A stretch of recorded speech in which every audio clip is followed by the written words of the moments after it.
그러면 2차 대유행은 그 뒤로 언제까지 지속된다, 언제 종료가 될까 되죠? 이게 2차 대유행이 정확히 말씀드리면 종료가 안 됐다고 봐야 될 것 같아요.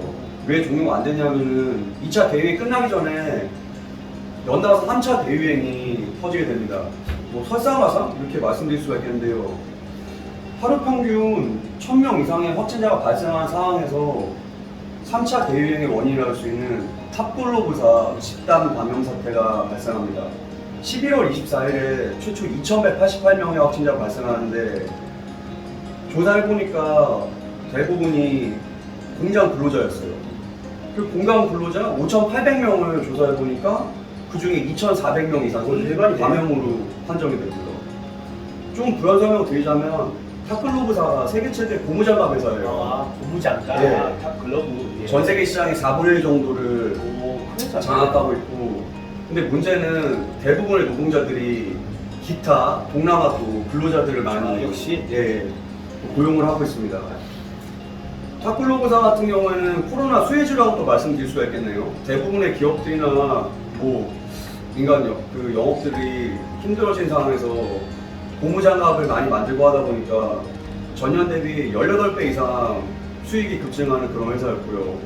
근데 수익이 급증하고 해야 될 물건들 많이 만들어내는 건 좋은데 그 열악한 노동 환경에 외국인 노동자들을 계속 불러넣어야 됐던 거죠. 그래서 공장과 기숙사 주변으로 확진자가 급증하게 됩니다. 탑글로브사 하면 저 같은 경우도 이제 두 가지로 크게 기억이 나왔어요. 네.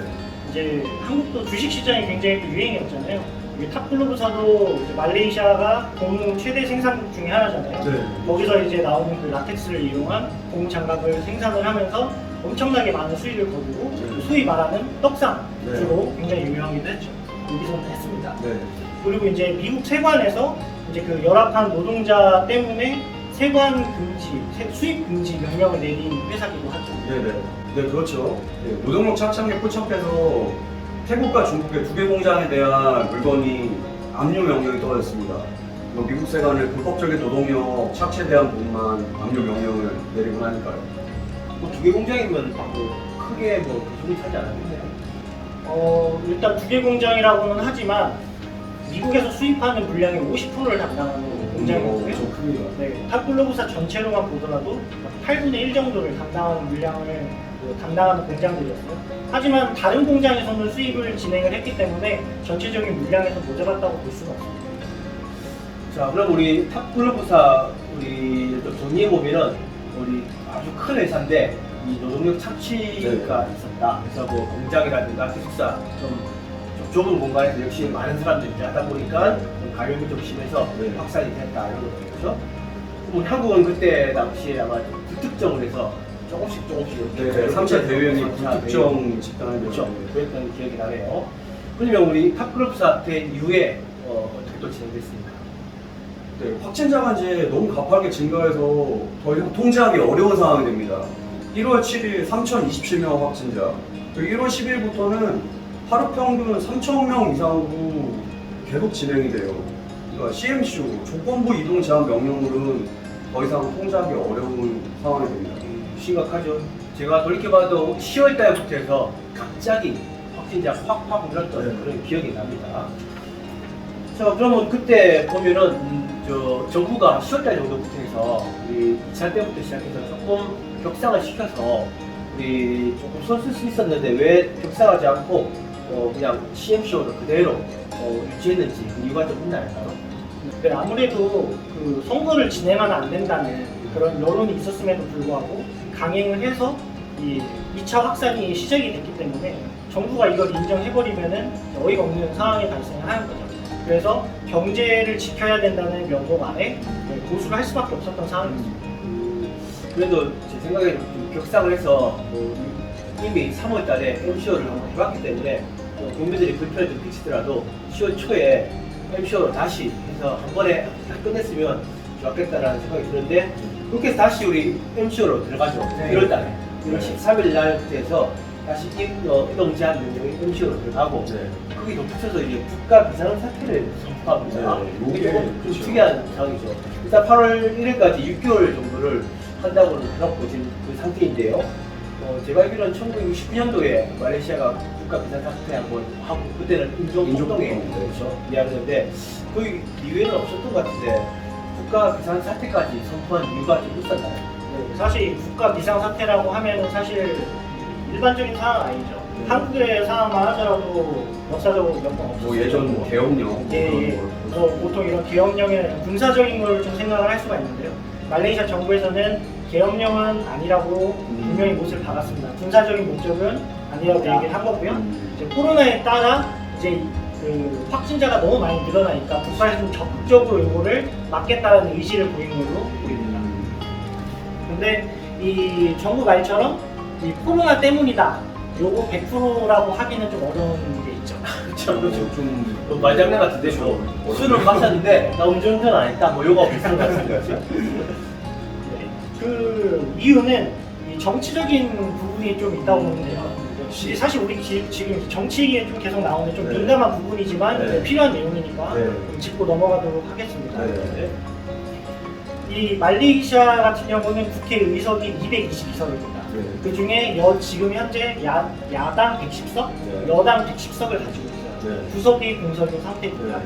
근데 야당이 현 정권을 지지를 하지 않고 있습니다. 음. 이건 뭐 우리나라도 사실 마찬가지지만, 네. 정치적으로 마찬가지지만 작년 10월에 야당에서 이 선거를 진행해서 이 공석 두 곳을 채우자고 얘기를 합니다. 네. 근데 요 거절을 해요. 정권에서 거절합니다. 하면 질 것 같으니까. 네네네. 민심이 지금 약간 안 그래도 네. 코로나도 그렇고 좀 많이 기울어져 있는 네네. 상태이기 때문에 요 거절을 해요. 그리고 이제 무이딘 야신 총리가 이 10월 달에 국왕에게 이 국가 비상사태를 선포하자고 한 번 제청을 합니다. 근데 이때 거절을 당해요. 네, 이때는 이제 국왕이 지금 현재 우리 방역 시스템으로 충분히 막을 수 있다고 생각을 하죠. 네, 그래서 이때는 이제 거절을 하게 되고요.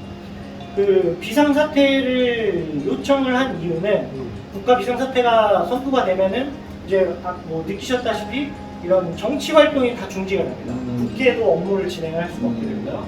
이제 정부가 이 국회의 기능을 다 가져가게 됩니다. 마찬가지로 선거도 당연히 안 되죠. 선거 같은 것도 안 되고, 그래서 정부가 다 이끌어 나가는 상황이 되죠.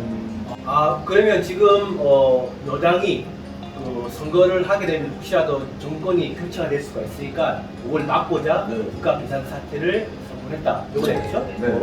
그러면은 그 작년 10월달에는 우리 왕이 그 거부를 했다가 이번에는 이제 승인을 한 이유가 뭐죠? 네, 가장 큰 거는 작년 10월에는 분명히 자기네들이 코로나 방역으로 막을 수 있다고 생각을 했는데 3,000명 이상 계속 늘어나니까 이제 솔직히 겁이 나는 거죠. 그래서 이제 국가 비상사태를 선포를 하면서 이 코로나 확산을 막고자 하는 게 첫 번째 이유고요. 두 번째는 작년 2월에 마하티르 총리가 사임을 합니다. 갑자기 사임을 하는 상황이 돼서 좀 혼란이 있었는데 이때 국왕이 정치적 기반이 별로 없던 무이딘 야신을 총리로 선임을 합니다. 굉장히 이제 파격적인 이제 단행이었는데. 그 당시 내무부 장관이었던 사람인데. 네네네. 근데 이제 이 사람이 두 번이나 제청을 했는데 국가 비상사태 해야 됩니다 했는데 두 번이나 이게 거부를 해버리면 자기가 뽑아놓고서는 뒤통수 치는 모양새가 되거든요. 그래서 정치적으로 힘을 실어주기 위한 이유도 있었다라고 볼 수가 있습니다. 왜냐면 코로나 때문에 가뜩이나 혼란스러운데 정권이 이제 야당으로 다시 넘어가게 되면은 총리도 다시 뽑아야 되고 엄청난 혼란이 발생하게 되죠. 그래서 혼란을 피하기 위한 불가피한 선택이었죠. 그렇군요. 이제 뭐 국가 비상사태 선포한 건 좀 이해가 됩니다. 그러면 이제 이게 8월 1일까지니까 아직까지 큰 문제는 없는데 그 이후에 그 선포한 이후에는 좀 어떻게 좀 감소세는 좀 맞았나요? 네, 1월 30일 날 정점을 찍습니다. 5,728명 확진. 그리고 그 이후부터는 현재는 2,000명대로 감소를 했습니다. 그럼 감소세의 가장 큰 원인은 이동 제한 명령이죠. MCO. 현재 백신이 모두에게 전파되지 않은 이상 지금 상황에서는 자체적으로 사람들을 안 만나고 거리두기를 하는 게 가장 효과가 좋다는 것도 입증한 부분이 아닌가 생각이 되고요.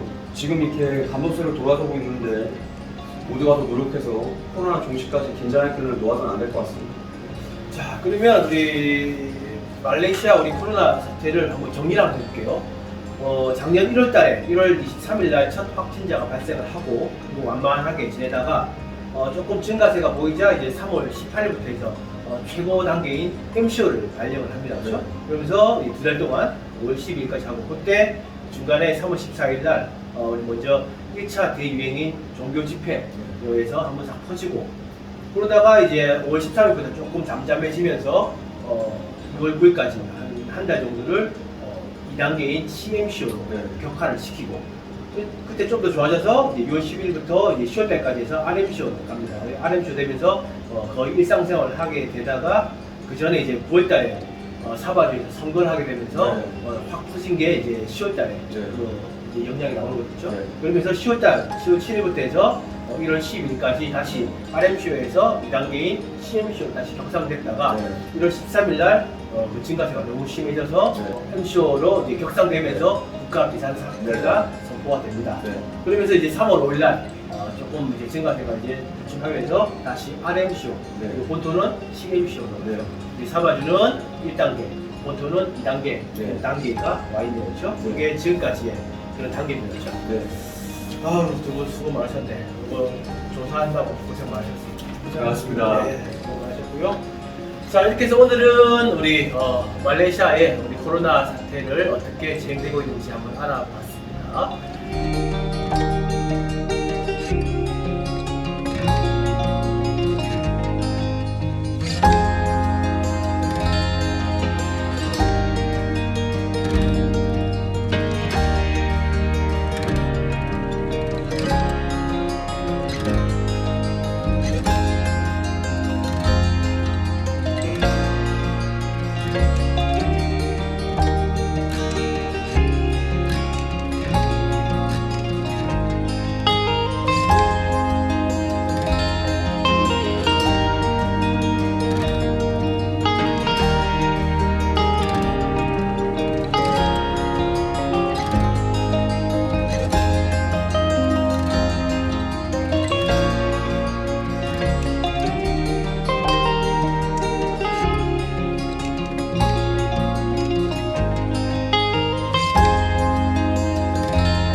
자 여러분들 아시죠? 구독, 좋아요, 알림 설정, jangan lupa 중바라기. 중바라기.